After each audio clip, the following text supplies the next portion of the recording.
I wonder where did you go? I have to know. Hello everybody, welcome back to another Minecraft barn tour. I hope you're all having an amazing day so far, and if you're not, then I hope this cheers you up a bit. It has been a while since I've given y'all a free barn, but today is your lucky day. This property is called the Hunter's Grove, a land with plenty of room for cattle, horses, animals, and so much more. Not only is it expanded enough for many players, but it also provides a whole 1.20.1 world for you to explore. For the 1.18 players, we do have a barn provided, but it's a bit different. But no worries, we'll explore that and so much more in a moment. This barn is free, as I said, but it does have a donation option. This is not at all required, but available for those who would like to help me continue my content. I just moved houses, and the house I moved into has an office space for me, and it's a lot smaller and more compact, so you can't hear as much of an echo. Let me know what you guys think of the audio, because I'm struggling a little bit with getting my audio set up how it was before, so if you guys hear any noises in the background, it's my cat, I promise. Let's get right into the barn tour and see what this property holds.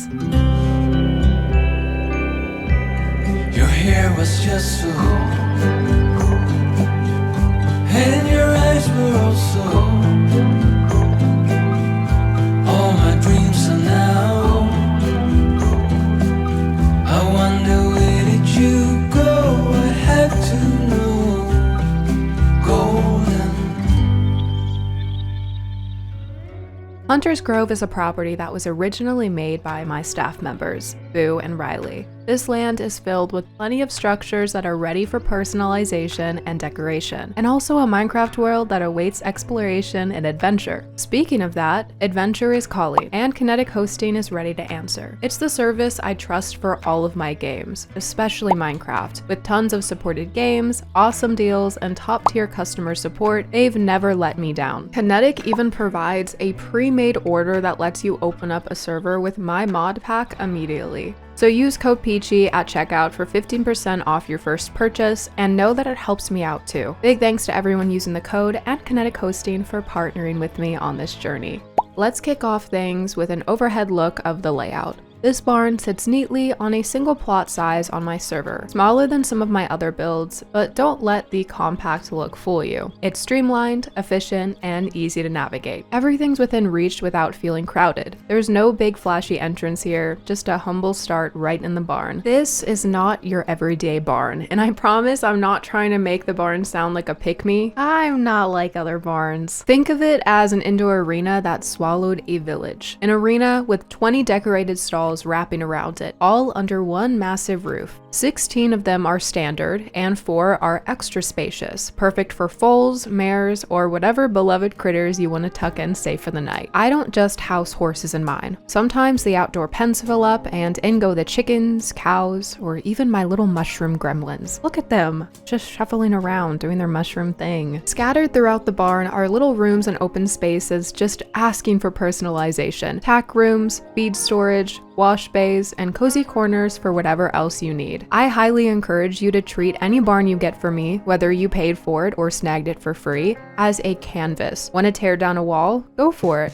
Replace the arena with a lava moat? Live your dream. Just don't redistribute my builds and slap your name on them. It's easy, just be a decent human, and I will keep on sharing these builds with the world. Speaking of the arena, while it doesn't include the arena toggles like the recent build I did for Abigail Pinehaven, it does offer loads of open space for custom layouts, and a beautiful glass roof that lets sunlight pour in while you and your horse take center stage. The lighting in the barn could be a lot better, and I couldn't figure out if players would be playing with or without shaders, so I left a lot of it to natural lighting. Feel free to put lanterns down, starworm blocks, or anything that gives it that touch of light that you may need. Now that we're done with the barn, let's step outside. Going from a dimmed lighting barn to the outside is like a flash. I've missed the sunlight. Let me touch some grass. Following the front path, you'll spot a cozy little house and some dog pens nearby. The house is compact, but surprisingly spacious inside. Great for storage, crafting stations, or just a place to crash. The dog pens are ready to go. Beds, food bowls, and enough space for your pups to stretch out and enjoy the day. There's also room around them to build additional ones, so if you're kind of a dog hoarder like me and you want to have a lot of dogs, then this may be a good idea.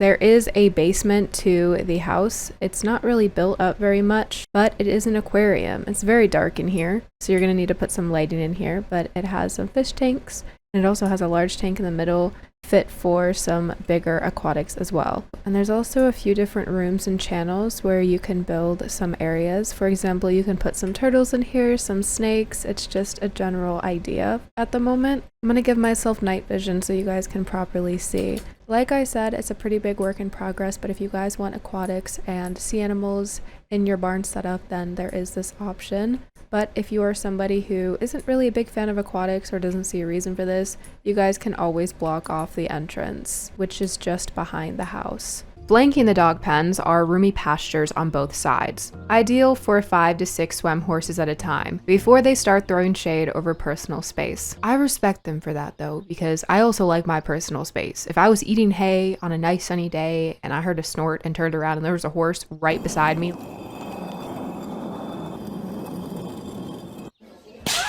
like you have an entire pasture and you chose right here, I would throw more than shade at them. I would start throwing hooves. Further down the property are 5 animal pens, each with shaded runs and hay storage to keep food safe from the elements. On the barn's left, you'll find smaller enclosures for critters like chickens and rabbits. And behind those on both sides, you'll find lunging pens. These versatile spaces are perfect for warm-ups, training, extra storage, or if you're like me, a growing obsession with red pandas. Don't judge me, they're adorable. Let's go beyond the barnyard. First, you've got a cleared field. Wide, flat, and ready for expansion. Build a riding trail, start a market square, or throw in another arena. It's your playground. Nearby villages offer trading opportunities, and if you look up, way up, you might spot a mystical sky village floating high above the barn. You're also surrounded by quests waiting to happen, mines to explore, treasures to find, and plenty of secrets nestled around the area. Whether you're here to roleplay, build, or just vibe with your animals, I've carved out a space for you to make memories. If you are somebody who is a little nervous with technology, like me, like sometimes you just look at a piece of technology and it blows up and you're like, I didn't even do anything. No worries, I'm giving you a tutorial. This world is set up for CurseForge, and I recommend you use it too. No need to build your own mod pack, I've done that part for you. Everything you need comes pre-packaged and ready to play. Go to my Ko-Fi, and the link is also in the description. Press 0 on the payment or donate if you feel like it, and it'll let you download the zip file. Do not unzip it. Keep it how it is. Go to your CurseForge and you will see an import button in the top left. Click this and then double click that zipped file. It should make an instance, which you can rename and design. You do not need to download any more mods or update for this to work. Now, can you add to this mod pack?